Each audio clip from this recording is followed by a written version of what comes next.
Hi, Virgo Sun and Rising. Welcome to your March 2024 Astro Update. It's Raina here. Well, March is Pisces season as the month begins. And what that means for Virgo people is that this is your seventh house of committed partnership. And there are the usual suspects like Venus and Mars and Mercury that tend to hang around the sun. I say tend to because, in particular, Mars can stray quite a bit when it's retrograding. But, you also have Saturn having been in this area for a year and Neptune for probably about a dozen years.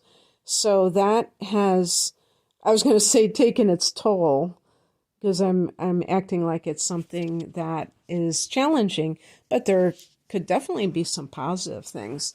With Neptune in your seventh house for years on end, this may be a situation where if you're single, because the seventh house is the house of committed partnership. So it's the commitment phase. The fifth house can be, falling in love and that sort of thing. But the seventh house can be when you make it official, like you get married or you move in with that person and you're sharing a household, for instance. And when Neptune is in the seventh house, there can be something that is not quite as it seems. You may marry during this time somebody who's misrepresenting themselves. You may, marry somebody who's very deceptive. However, you could find your soulmate. Neptune rules the 12th house, which can be karma, but, past lives and things like that. It could be something where you hook up with a Pisces individual. Neptune rules Pisces. So that could be your partner's sign, sun sign. But in any case, and also like you can meet somebody who you have a spiritual practice together as a couple, which is always really nice. When couples share their walk with God, if you will. Now, Saturn, this is the one to look at because you can assess it for the past year. In March, it will mark 1 year since Saturn entered Pisces. So I want you to think about in the past year, how has this been for you to have Saturn in that seventh house? And I'm assuming it is in your seventh house. It may not be because it's still at an early degree of Pisces at this point. And for some of you, this may not, maybe this is your sixth house or something like that, and it still hasn't gone into your seventh. It depends on the individual chart. But if it has gone into your seventh house, what this can mean is that it is challenging your relationship. Relationships that are shaky could end, and relationships that are, strong could be tested, but they could, pass with flying colors, and then your relationship is stronger than ever. But it doesn't mean that it doesn't come without that sort of bearing down that Saturn can do. On the 10th, Mercury, which has been in your seventh house, goes into your eighth house. So Aries for you is the eighth house, and you have Mercury going in there. Now, the eighth house is Scorpio's domain in astrology, so it deals with things that are esoteric. So it can deal with even like astrology, and the tarot can fall into this category. So you might be studying that with Mercury. That's your ruler, the mind. That could be what's happening. Shamanism is another thing. It's all of the personal alchemy, the types of transformative practices that a person does. This is a house of magic. So you could be studying something along these lines. The eighth house can be other people's money or shared resources. You might be dealing with paperwork or something that has to do with um, some kind of a will, or if you are in the process of getting divorced or you have gotten divorced, it might be like child support and things of that nature.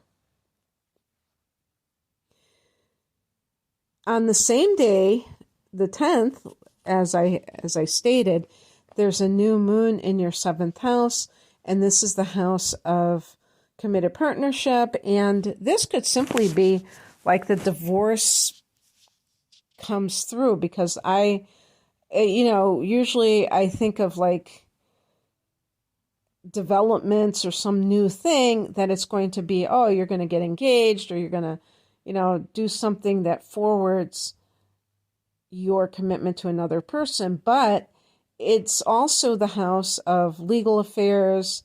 And even with marriage, the new development could be divorce. So we have to include divorce in the 7th house, because it's about the topic of coupling. But uncoupling can be just as much of a big deal as anything else, and that could fall into that category as far as I'm concerned. But, it's interesting because Mercury going into the 8th house, this can be a very deep place. Maybe you have a heart-to-heart talk with someone, and it ends with you deciding that you're going to commit to this person. The very next day, on the 11th, Venus goes into Pisces, into that 7th house, and Venus is very romantic and harmonious, so that there you go.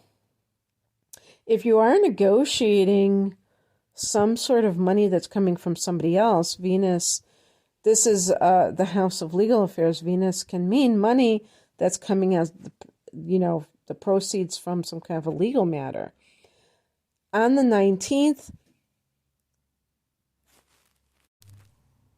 the sun goes into that 8th house, and it makes you more mysterious, and you're deeper, getting into those mysteries of the universe. On the 22nd, Mars goes into 7th house. Mars can be it can be feisty. For people that are coupled, this could be like very hot and heavy. Maybe you're recharging your batteries sexually with a partner. This could be very argumentative or combative. If it's a legal matter, it's like kind of heating up in some way, some kind of conflict. On the 25th, we have a lunar eclipse at 5 degrees of Libra. So this is actually, for Virgo, the 2nd house of earned income. Ooh. So that could be some kind of big money coming in. Maybe this is finally, you're getting what you have been trying to get for a while. It might be that it's really, to me, with the lunar eclipse, letting go of resistance. So it might be just like, this is coming to me, this money. And you may feel that it is long overdue. In some cases, this may be that a source of income is eclipsed out of your life. I would think more times than not that this is not something that is unexpected. Remember that eclipses are fated times and experiences, so being able to accept what comes is so important, because sometimes people cling to the known, and they can feel like, oh my gosh, this was the best thing that ever happened to me, and they have no idea how much better it can get. So definitely, be very aware of how you experience these types of things, and understand, this is coming right after the astrological new year. So I feel like it is a time of great change already. There's a dynamic energy in the air. In the northern hemisphere, this is our springtime, and in the southern hemisphere, it's autumn. Both of those times of year represent great change. The summer and the winter, these are kinds of, you could call it the extreme, or the height, or the least. I'm thinking of the winter, the lowest temperatures, the highest temperatures. They're the extremes. But in the spring and the fall, that's when we see the changes. We see the budding of the flowers. We see the leaves turning color. I don't know. Do leaves turn color in Australia? You tell me when it's autumn. If you live in Australia, tell me. I always think of Australia as being very warm across the board. So I could be ignorant about that for sure. But anyway, so that's what I have for you, Virgo. I hope that this resonated. If you would like a private reading, the link is below. Take care. Bye.